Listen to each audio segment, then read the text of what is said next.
So in our mind stream, there's seeds of fantastically virtuous karma, and also seeds of fantastically non-virtuous karma.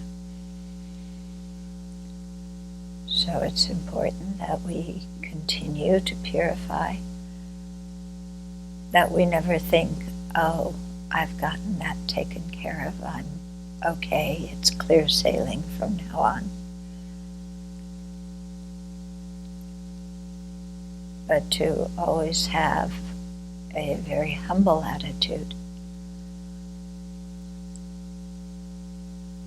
one that accepts ourselves and accepts others, and yet knows that we can improve and wants to help others to improve as well. And so relying on the Buddha, Dharma, and Sangha to be our guides, to show us the path, then let's listen and contemplate and meditate on the teachings and put them into practice in our daily life for the ultimate aim of becoming fully awakened Buddhas. So now we're at the end of the ceremony with some concluding instructions and then the dedication. So the concluding instructions,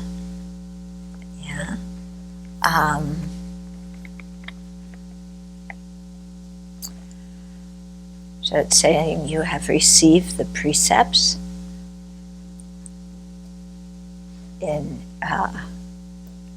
you've received them complete in all aspects from an upadhyaya who is complete in all aspects. All aspects refers to virtue, knowledge, and so on. Okay, the precepts complete in all aspects from upadhyaya who is complete in all aspects, an acharya who is complete in all aspects, as well as a sangha that is complete in all aspects. So in other words, the ordination has been given properly, and you have received the precepts given in a proper manner. Yeah.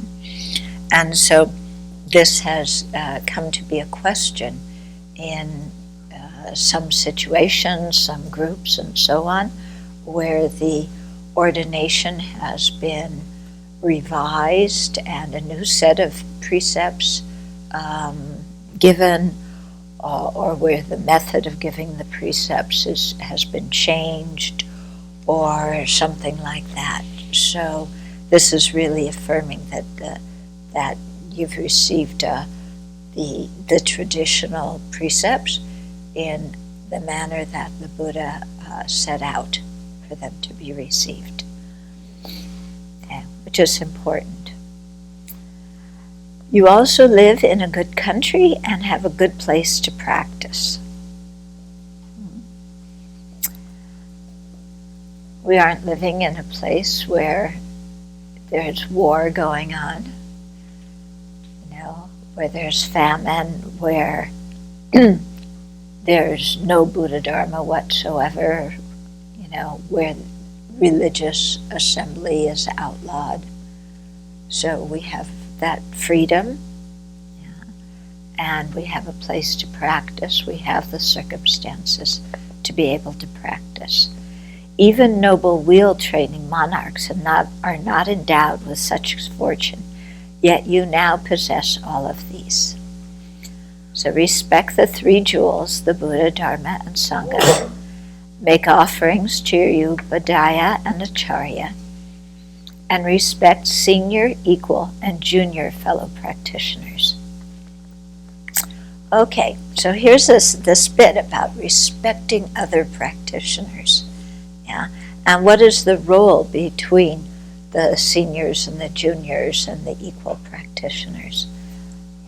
So this is something that isn't very well understood in the West. Yeah.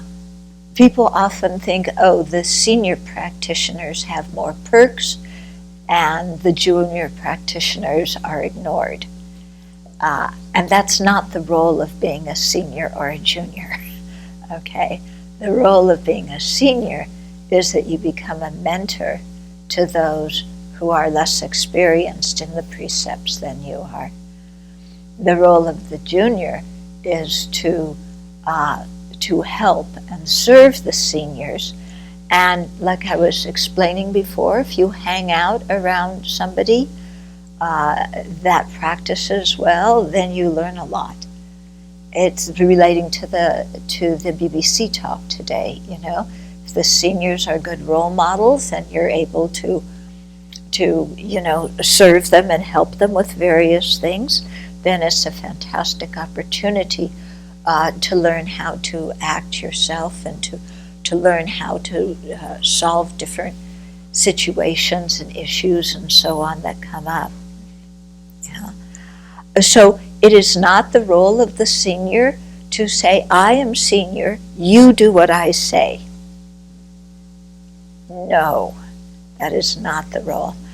And I once saw somebody who was fully ordained say to somebody, to a shamanera, you know, I am fully ordained and you should take care of me. What kind of arrogance is that?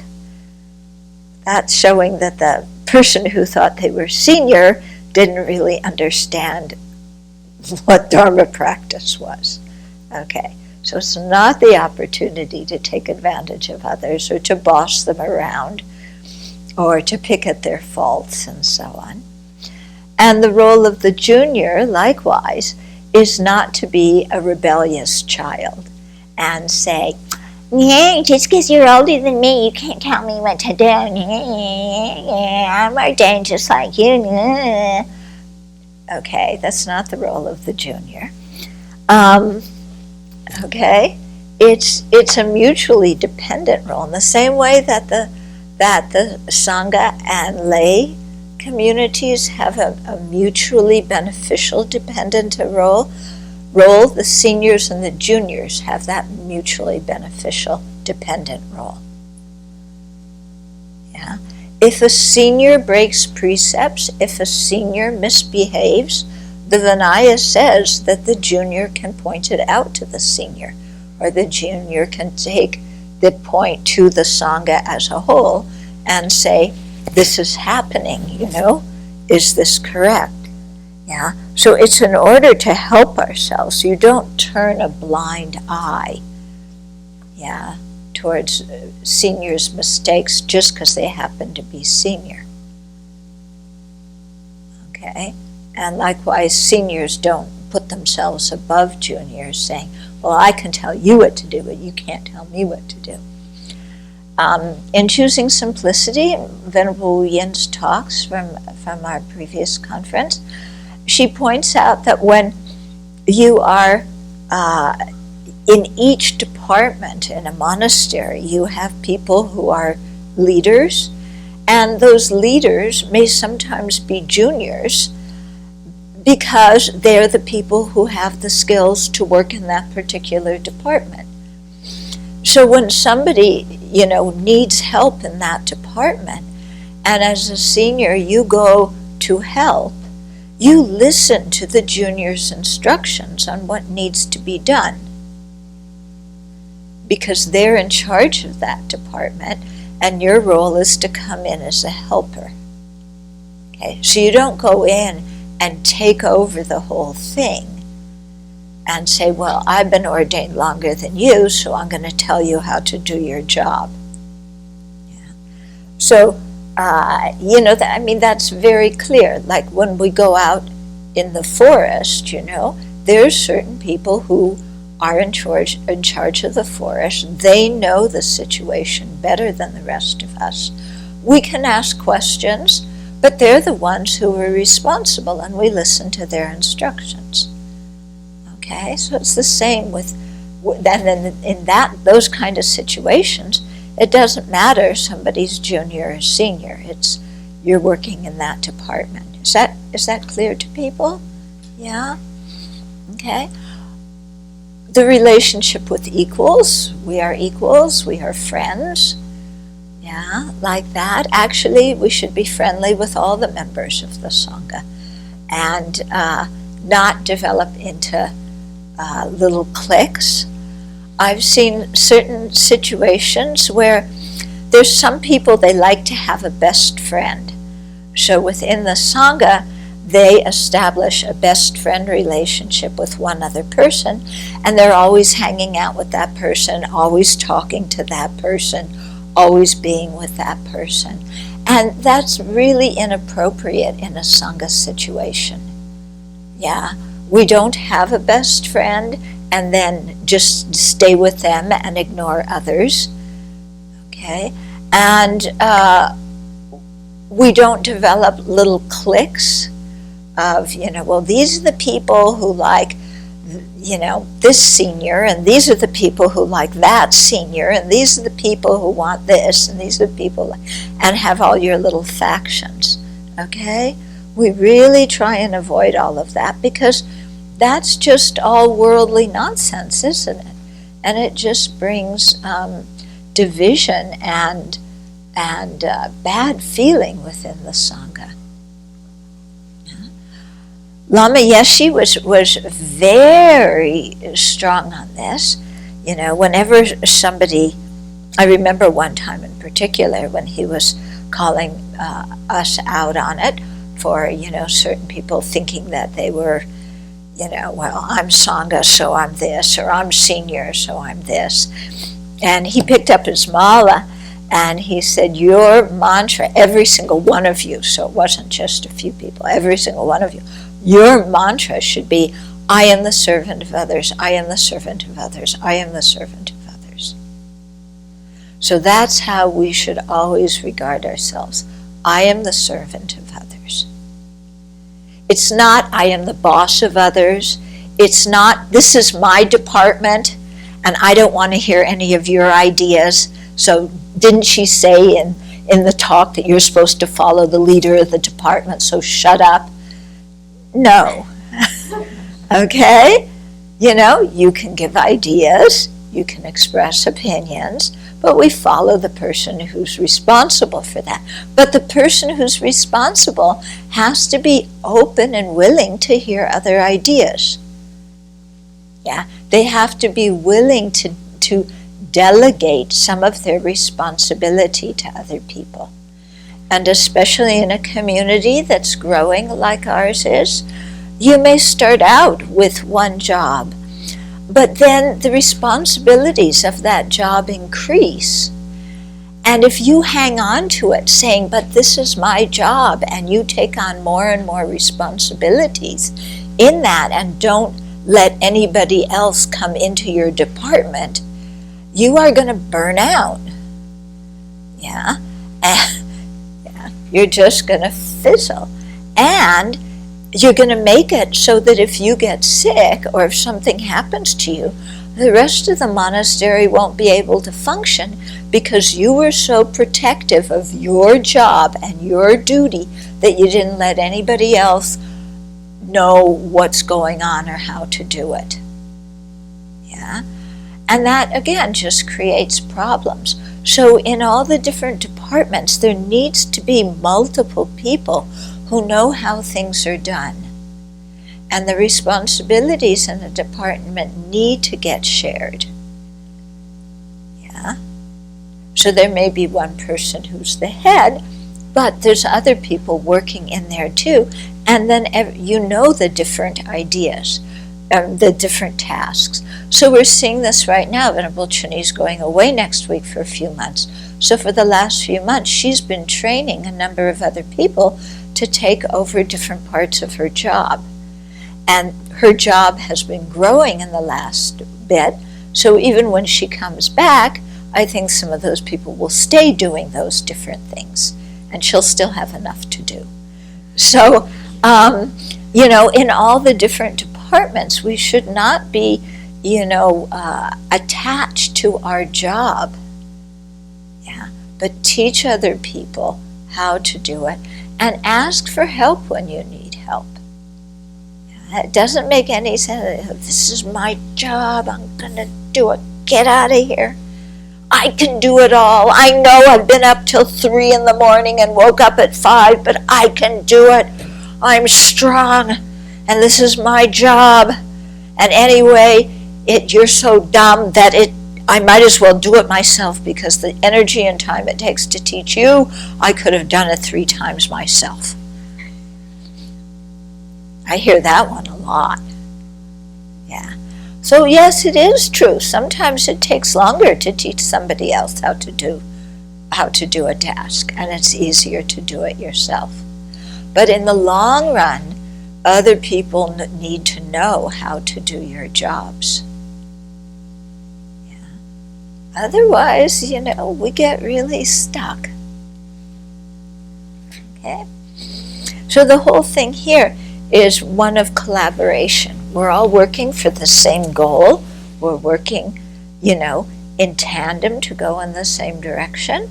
So instead of creating personal empires about our offering service tasks, we do it with a peaceful mind, with a mind of offering service. When other departments need help, we join in. When we need help, we request help. And we teach other people how to do the different things that we're doing. Okay?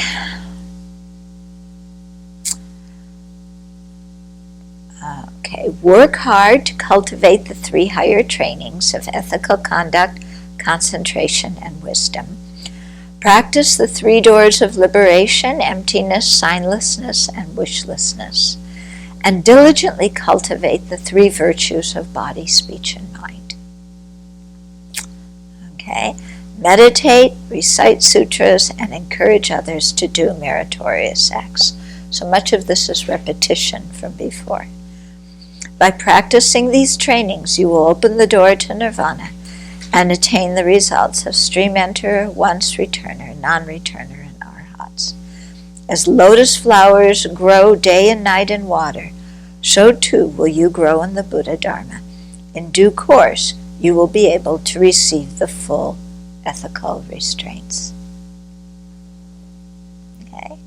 So that's the last instruction that the Upajjhaya gives. Okay, then there's some rejoicing.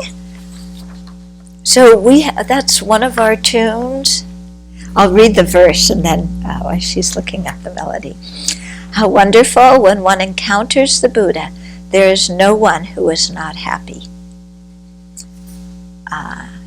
In the past, we have created merit and generated the wish to meet the Buddha Dharma.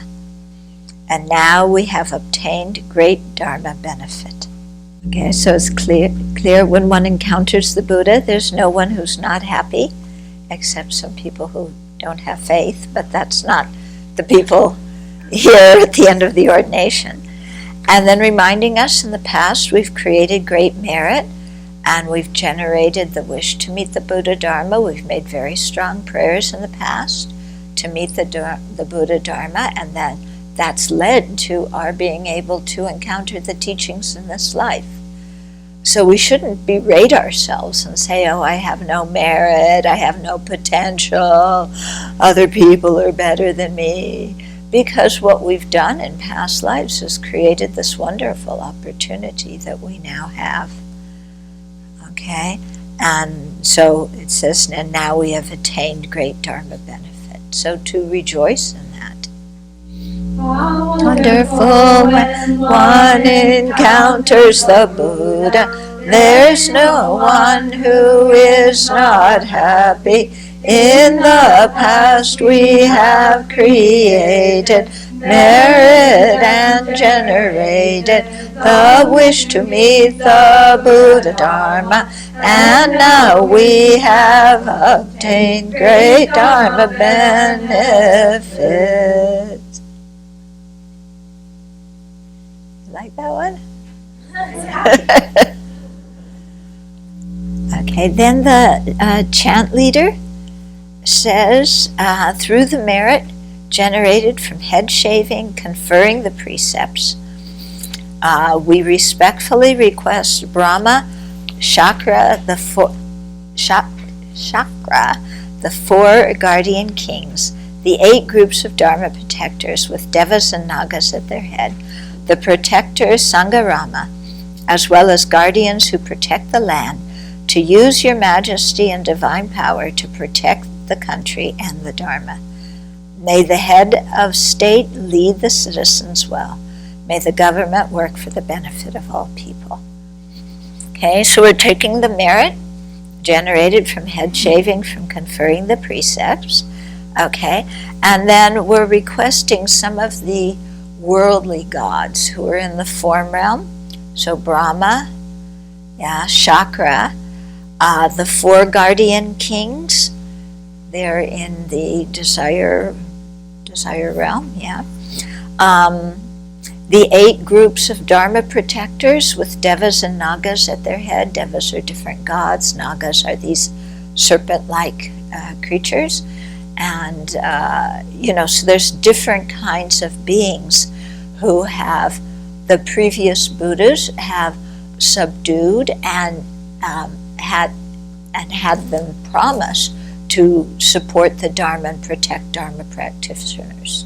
So, we're requesting those gods in the form realm, in the desire realm, also Devas and Nagas and different Dharma protectors, which are in all different sorts of realms. Okay, and as well as the protector Sangarama, who is Vaitupusa. Okay, as well as the guardians who protect the land. So in addition to these Dharma protectors who protect the Dharma and the practitioners, then within every property there's different Devas and Nagas and so on who protect the land, of the property. So we have different living beings that we share the land with, and we're asking them also to protect the land, to protect the monastery. So to use your majesty and divine power to protect the country and the Dharma. So it's interesting, I think, in ancient cultures, because you always had to stay on the good side of the government, so you always dedicated for the benefit of the leaders and the benefit of the country and the government and so on. So here we certainly can dedicate for the benefit of the country. That doesn't mean we need to agree with all the presidential policies, but we want the country to benefit and ask them, to protect the country and to protect the Dharma. And then may the head of state lead the citizens well. Oh my goodness, may that happen. Okay, may the government work for the benefit of the people. So may the government not be corrupt, not just be concerned with an oligarchy, with their own social class, their own friends, but the government is responsible to the people.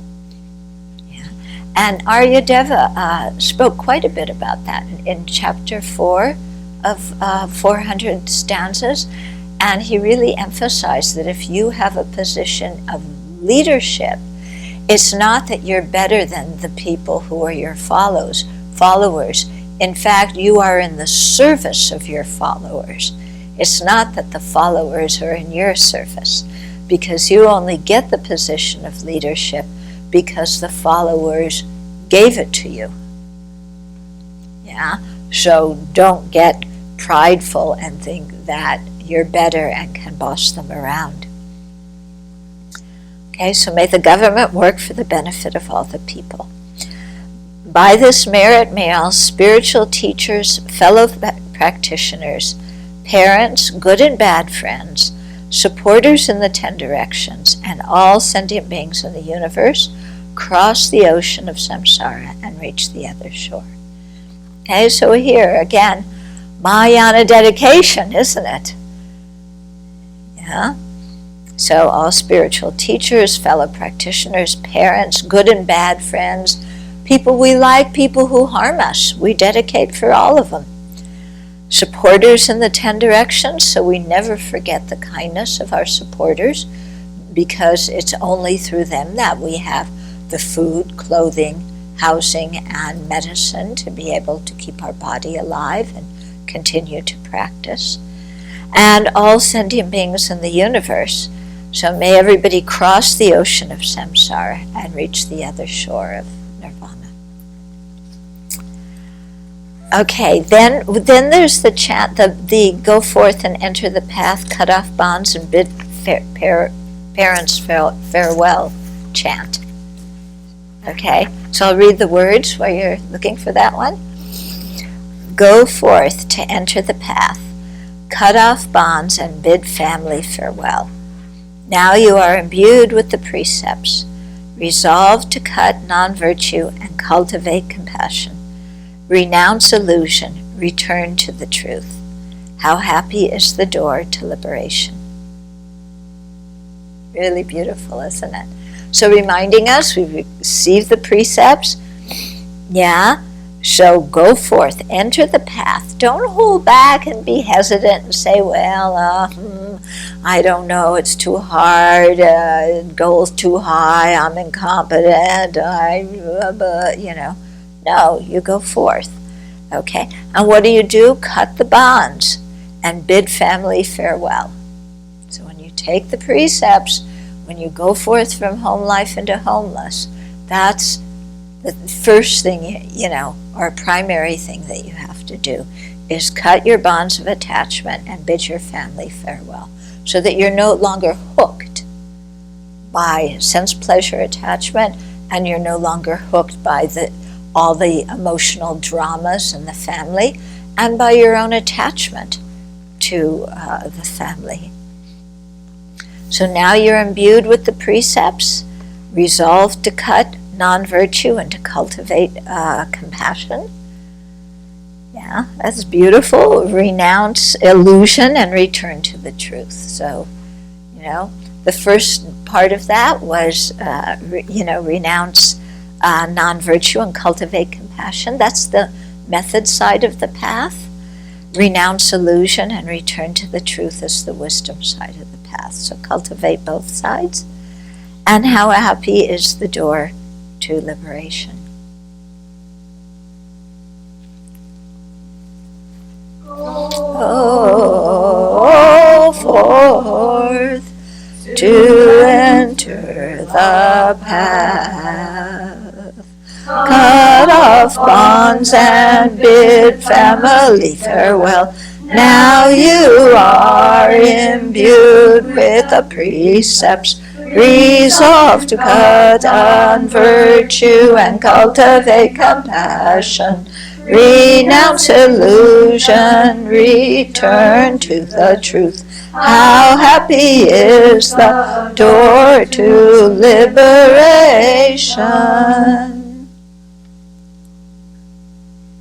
Beautiful, isn't it?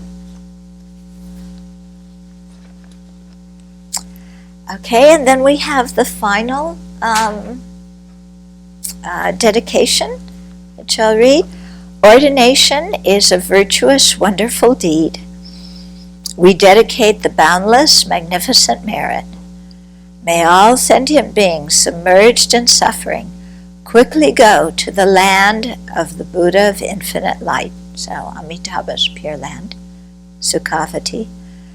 Homage to the Buddhas in 10 directions and the 3 times, to all Bodhisattva Mahasattvas, and to the great Prajnaparamita. Okay, so we're dedicating all the boundless, magnificent merit. Well, the first line, we're rejoicing because ordination is a virtuous, wonderful deed.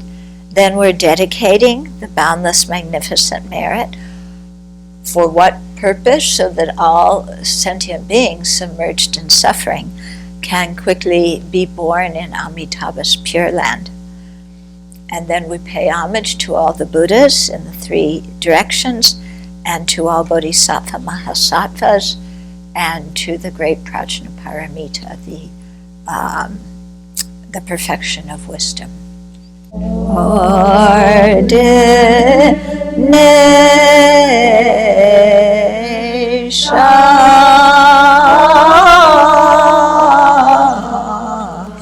is a virtuous, wonderful deed. We dedicate the boundless magnificence and merit.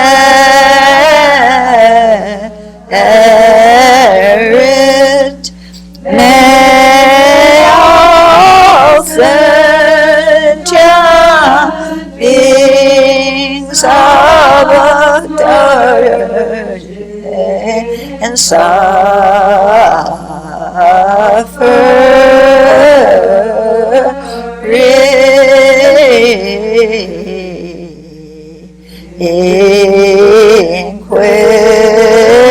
quickly go to the land of the Buddha of infinite light.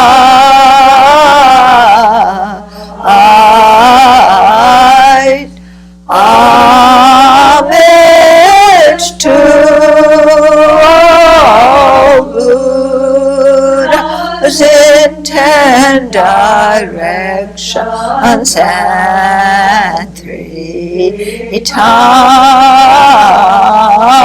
through all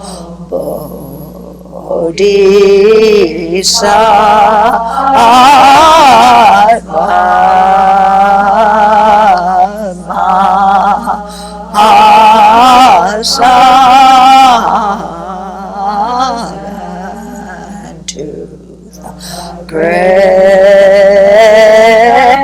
Prajnaparamita.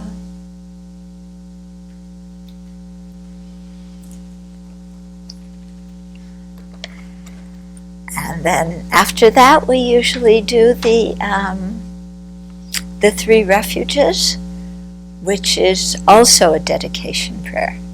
Yeah. So we've been doing these Tuesdays and Saturday night. We'll be doing them tonight. Yeah. So when we take refuge to the Buddha, I always have to. We pray for all sentient beings to understand the Great Way completely. So may all sentient beings understand the Mahayana, the universal vehicle, completely. So you can see how we're taking refuge in the Buddha and we're dedicating for all beings to understand the Mahayana completely. Why? Because when you understand the Mahayana completely, you become a Buddha.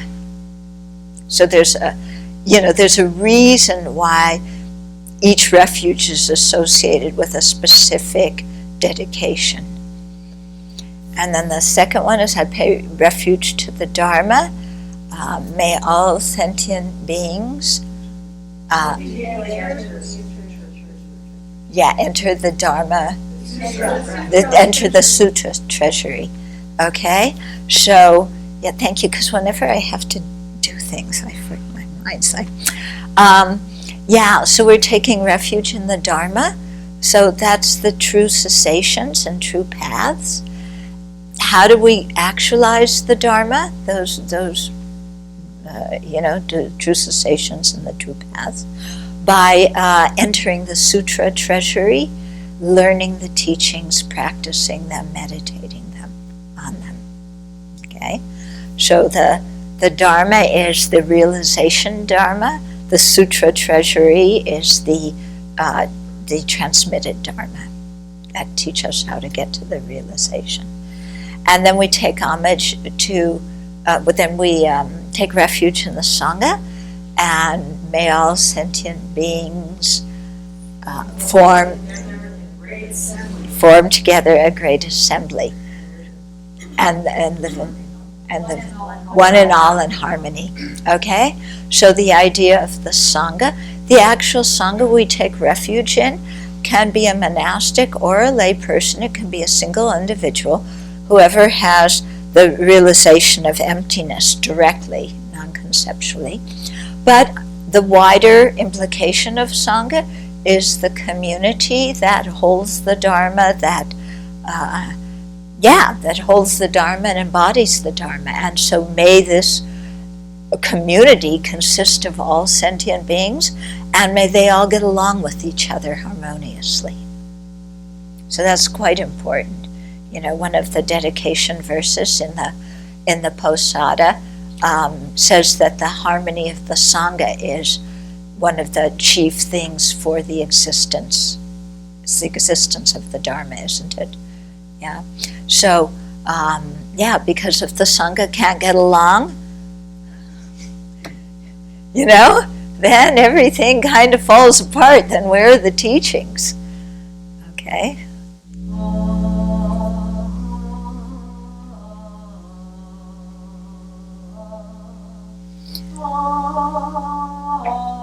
I take refuge in the Buddha. May each and every sentient being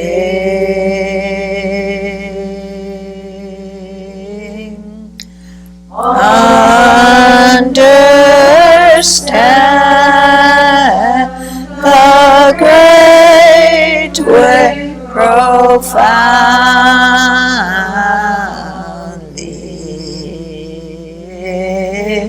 and bring forth the Bodhi mind.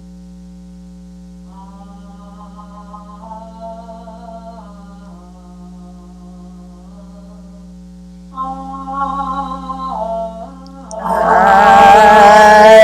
take refuge in the Dharma. May each and every sentient being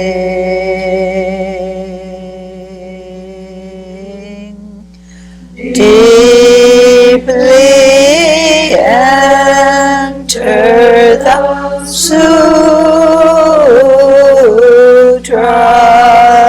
treasury,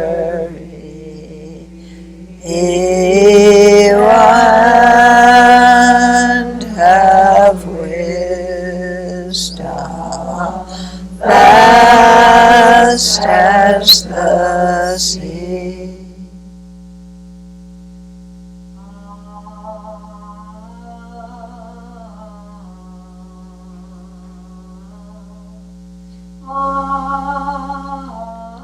I take refuge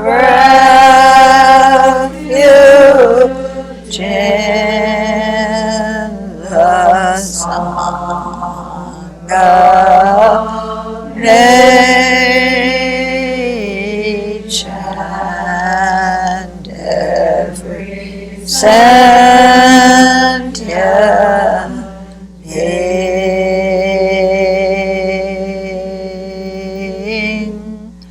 form together a great assembly,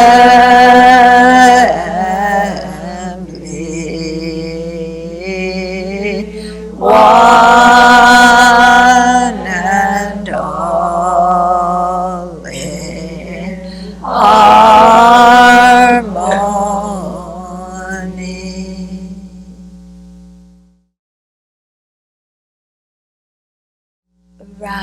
this is because the ceremony itself is based on the fundamental vehicle. The goal of the fundamental vehicle is an arhat, and the stages to arhatship are stream enter, once returner, non-returner, and then arhatship. So that's why that's mentioned. But of course, from a Mahayana point of view, it would be enter the bodhisattva path, progress through the bodhisattva paths and grounds, and attain Buddhahood.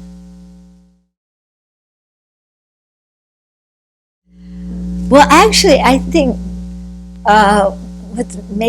what's more interesting is what happened before.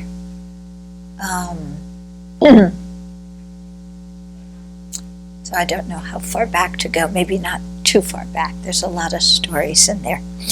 But anyway, I had been in Kopan, and then I had gone back to the U.S. with, I knew I wanted to ordain, and I had taken the 8 precepts, and I went back to the U.S. with my husband to try and clarify things with my parents who were freaking out. And that didn't go very well.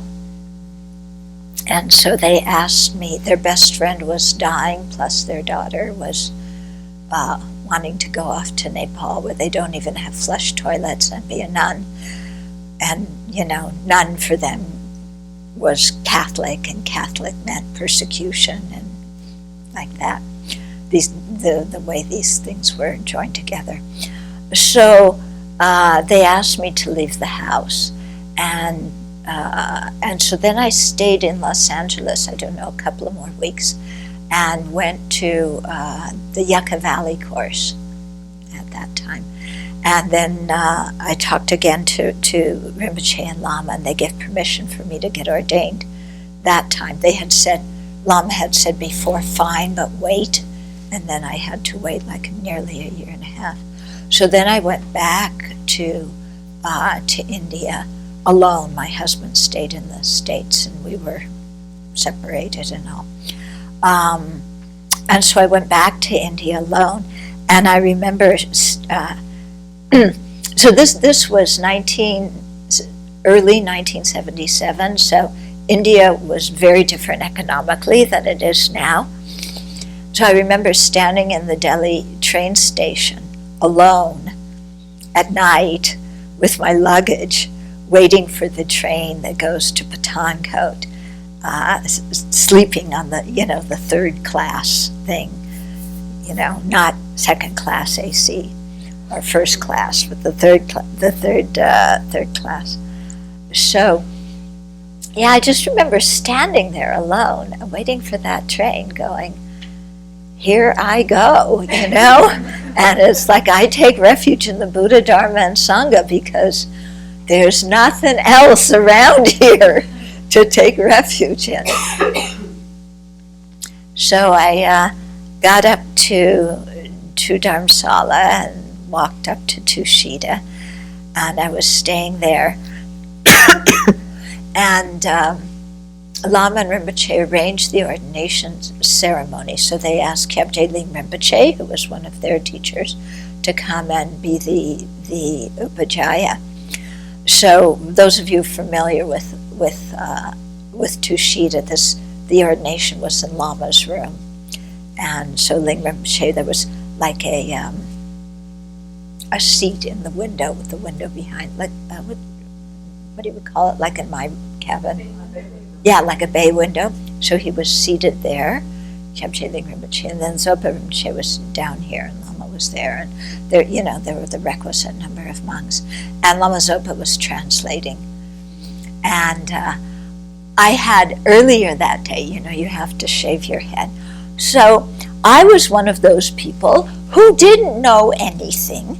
So, one of the men who was ordaining with me, he was the one who shaved my head.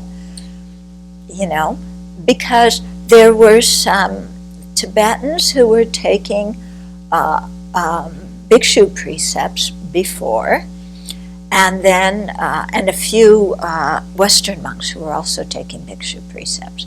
So they went in first, And then there were two Western men, Jose Cabazon, who's now a professor of Buddhist studies at Santa Barbara, and Helmut, the German monk. He was also the one who carried me on his back up to Copan when I was so sick with hepatitis. So he's the one who shaved my head. And then, I won't do that again. So I didn't know anything. And so we're out in the back of, shaving the head, you're out in the back, and you have to know what Tushita looks like to imagine it anyway. And then there was Susanna Perotti, for any of you who know her, Massimo Corona's wife. Yeah. So she and I were the only two nuns getting ordained. So we were at the very end. There were the bhikshus, then there were the two Western Getzels, and then there was Susanna and me. And, I had practiced, putting on my robes. And of course, we didn't have the sewed-up dokas and the sewed-up shemdaps at that time.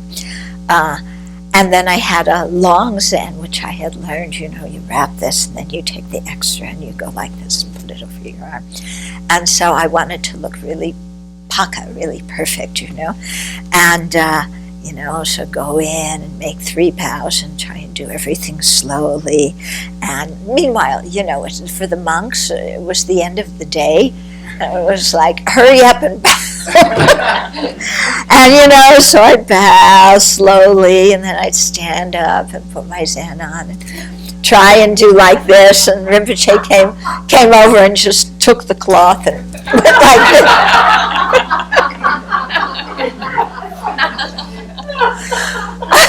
I was trying to really do everything right. It was all in Tibetan. Rinpoche translated a little bit, so I knew a little bit about what was going on. I couldn't tell you now because it was all a blur. And also because there was a lot of bowing, and I was just so afraid my shemdap would fall off. Because it was just held on by this one belt. And it wasn't those nice Thai saffron belts that people have now. It was some, just a piece of fabric, stitched up fabric that you wound up and you tucked in. And I was just like, this, because there's all these pleats this way and that way, and the whole thing's going to fall off. And then, I have my zen, and then on top of that I have my chugu, and how am I going to keep these all on? And that was a big thing for me. I managed somehow, nothing fell off.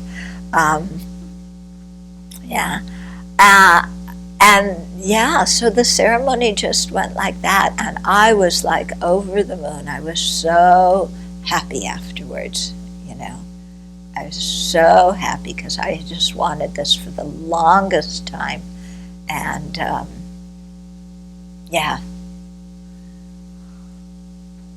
What did you do the next day? Complained. No, I woke up, I did my daily practice. And then there are probably many things to do around Tushita, so I pitched in and did them and did my evening practice. And Did you stay up all night creating mirrors? no, I don't remember it. I don't remember doing that.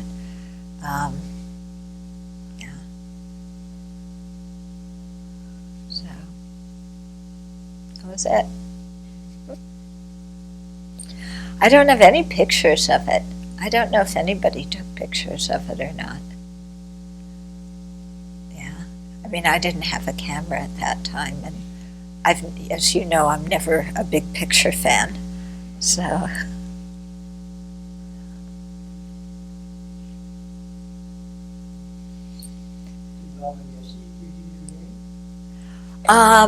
It came from Khyabje Ling Rinpoche. So the Tupten was from him, and then the children, I guess he gave 2.